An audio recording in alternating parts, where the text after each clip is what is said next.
জয় জয় জয় গৌ, কেমন আছেন সবাই? আজকে যে ভিডিও করছি মানে শনির যে সিরিজ তার 11তম ভিডিও। শনি যদি দশমভাবে থাকে তাহলে তার ফল কী হয়। অর্থত্রিকোণের লাস্ট ঘর হচ্ছে দশম ভাব। দশম ঘরে থাকলে শনি যদি ভালো হয় দারুণ ফল দেয়, এটাকে বলে দিই। শনি যদি খারাপ হয় তাহলে অন্যান্য গ্রহের সাপোর্ট নিতে হবে। এবং শনি খারাপ, সবসময় বলি শনি খারাপ থাকলে শনি কি যে রুষ্ট হয়, যেসব কাজগুলো আগের ভিডিওতে আমি বলেছি সেগুলো কখনো করবেন না, ঠিক আছে? দশম ঘর, এবার বলি দশম ঘর কি কি কি বোঝায়। দশম ঘর হচ্ছে কর্ম বোঝায়, দশম ঘর পেশা বোঝায়, দশম ঘর খ্যাতি, সামাজিক অবস্থান এবং কর্তৃত্বের স্থান।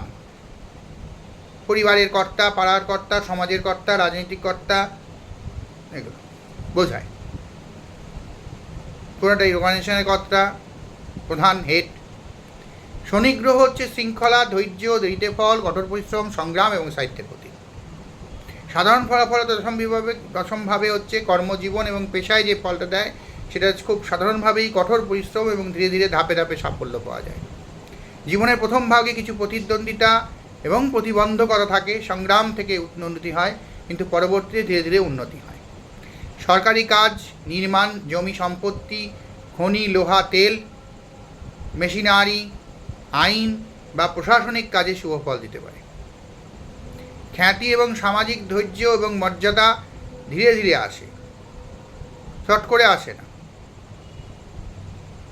আপনি দেখা গেলো খুব ধনী পরিবারে জন্মেছেন, খুব বড় লোকের পরিবার বা কোনো প্রতিষ্ঠিত পরিবার, সেখানে জন্মেছেন, আপনার বাবার নামেই আপনি পরিচিত এবং সেই পরিচিতিটা প্রায় 40 বছর বয়স অবধি। তারপর থেকে আস্তে আস্তে আস্তে আস্তে আপনার নামে আপনাকে সবাই চিনল, টাইম লাগলো। এটা শনির ফল। এটা যাদের শনি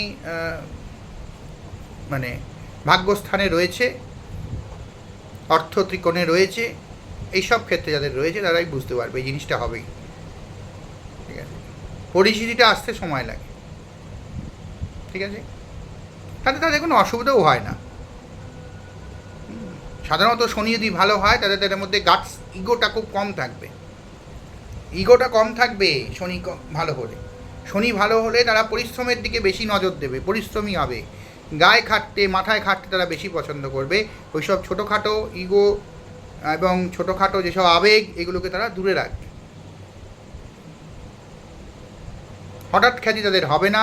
কখনো এই শনি নমিনেটিং কোনো ব্যক্তিকে জুয়ো, লটারি, সাট্টা এসব খেলতে নেই, ঠিক আছে? পরিশ্রমের মাধ্যমে, অভিজ্ঞতার মাধ্যমে যত বয়স হবে তত উন্নতি হবে, ঠিক আছে? অর্থনৈতিক দিকে একই কথা। প্রথমে আর্থিক অনিশ্চয়তা আসে এবং ধীরে ধীরে স্থির হয়, ধীরে ধীরে বয়সের সঙ্গে সঙ্গে উন্নতি হয়। জমি সম্পত্তি দীর্ঘমেয়াদী বিনিয়োগ থেকে আয় হতে পারে, কোনো রকম ফাটকা নয়, সবসময় দীর্ঘমেয়াদী বিনিয়োগে দিকে যেতে হবে।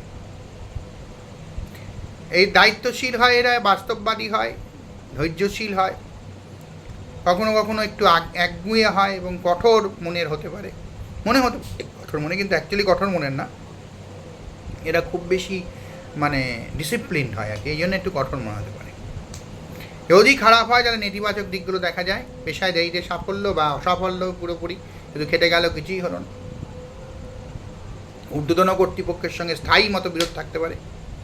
মানসিক চাপ, অতিরিক্ত দায়িত্ব নিতে চেষ্টা করা, সবার দায়িত্ব নিজের মাথার ওপর নিয়ে নেওয়ার একটা প্রবণতা।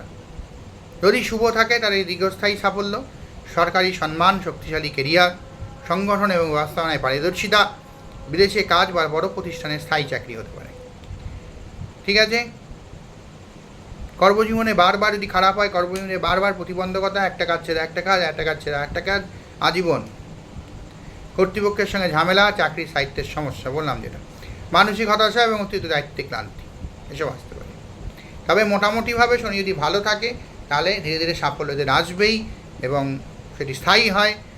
এবং একবার শনি যদি তুলে দেয় ওপরে তাহলে সাত থেকে নিচে নামে না কখনোই, শনি যদি ভালো হয়, ঠিক আছে? শুরুতে কষ্ট দিলেও পরিশ্রমের ফল অবশ্যই মিষ্টি হবে শেষ পর্যন্ত। ভালো থাকবেন সবাই।